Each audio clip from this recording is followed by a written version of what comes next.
আমি সারা জীবন তোমার হাত ধরে বাঁচতে চাই। ও মা, তাহলে আমি ভাত খাবো কোন সময়? গেছিলাম একটু বিষ খাইতে, গিয়ে দেখি বিষের ডেট আবার বয়ে খাই না, যদি মইরা যায়। হেই, আই লাভ ইউ। একটু অন্য টাইপের বলো।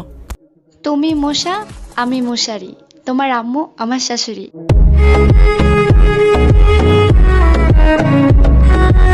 पूछो ना पूछो मुझे क्या मिलेगा तेरी बाहों में आकर। বাবা, আমি সানি লিওনকে বিয়ে করতে চাই। দেখ বেটা, বিয়ে করবি ঠিক আছে, কিন্তু মেয়ে এমন হইতে হবে যে 10 জনের সামনে দাঁড়াতে পারে, 10 জনের যেন দাঁড়িয়ে না যায়। শীতের সময় গা গরমের সব থেকে সহজ উপায় কি? বিয়ে।